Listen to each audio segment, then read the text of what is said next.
अच्छा, एक बात बताओ कि मुसलमान चार चार शादियां और इतने ज्यादा बच्चे क्यों पैदा करते हैं? देश की जनसंख्या बढ़ा रखी है। ये बात बिल्कुल भी सही नहीं है। दरअसल राजनीतिक गिद्ध चंद वोटों के लिए झूठ का सहारा लेकर धार्मिक नफरत फैलाते हैं। इमोशन भड़काने के लिए फैलाया जाता है कि मुस्लिम समाज में बहुत ज्यादा तलाक होती हैं और चार चार शादियां की जाती हैं, या फिर ये कि मुस्लिम बहुत ज्यादा बच्चे पैदा करते हैं। ऐसा वह लोग भी कहते हैं जो खुद 5-6 भाई बहन हैं। हाल के दिनों में मुस्लिम प्रजनन दर अर्थात फर्टिलिटी रेट के बारे में जानबूझकर झूठ फैलाया गया है। ऐसा नैरेटिव सेट करने की कोशिश की गई है कि जैसे मुसलमान 6-7 बच्चे पैदा करते हैं। आइए आज इसी मुद्दे को समझने के लिए फैक्ट चेक करते हैं।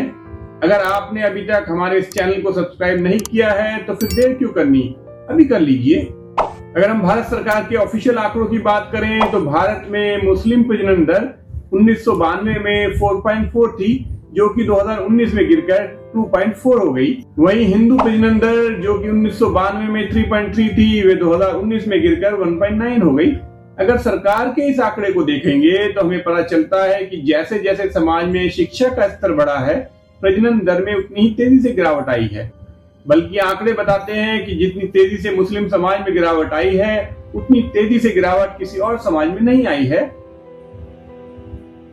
अगर आसान भाषा में समझें तो इसका मतलब है कि भारत में सभी समुदायों की प्रजनन दर तकरीबन 2 के आसपास है। मतलब 2 लोग यानी पति पत्नी के द्वारा जन्म दिए गए बच्चों की संख्या 2 के आसपास है। और इसका मतलब है कि फ्यूचर में जल्दी ही ऐसा वक्त आने वाला है जबकि देश की जनसंख्या बढ़ने की जगह घटने लग जाएगी। ऐसा इसलिए हुआ क्योंकि हर समुदाय में शिक्षा का स्तर बढ़ा है। हालांकि राजनीतिक हलकों में इसके उलट जनसंख्या तेजी से बढ़ने का हुआ खड़ा किया जा रहा है। आप शिक्षा के असर का इससे अंदाजा लगाइए कि हमारे यहाँ शहरों में प्रजनन दर 1.6 रह गई है, जबकि गांवों में ये दर 2.1 है। अगर हम राज्यों की बात करें तो ये दर बिहार में 3 है, जबकि मेघालय में 2.9 है, यूपी में 2.4 है, झारखंड में 2.3 और मणिपुर में 2.2 है। मतलब ये हुआ कि बिहार और उत्तर प्रदेश जैसे राज्यों की प्रजनन दर मुस्लिम समुदाय के प्रजनन दर से ज्यादा या बराबर है। अगर हम सामुदायिक एतबार से बात करें तो हिंदू समुदाय की प्रजनन दर जो कि 1.9 है, वे बौद्ध समुदाय की 1.4, जैन समुदाय की 1.6 और सिख समुदाय की 1.6 से ज्यादा है। तो फिर सोचिए, क्या इन समुदाय के लोगों को हिंदू समुदाय की प्रजनन दर अपने से ज्यादा होने के खिलाफ झंडा उठाना चाहिए? नहीं ना। आपने कभी इन समाज के लोग हिंदू समाज के लोगों से शिकायत करते हुए देखा है कि आपकी प्रजनन दर यानी फर्टिलिटी रेट हमसे ज्यादा क्यों है?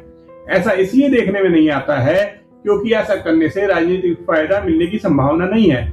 इसका मतलब ये हुआ कि मामला राजनीतिक फायदा उठाने का ज्यादा है। ज्यादा जनसंख्या के बहुत सारे नुकसान हैं। हालांकि इसका एक दूसरा पहलू ये भी है कि ज्यादा जनसंख्या हमारे देश की सबसे बड़ी ताकत भी है।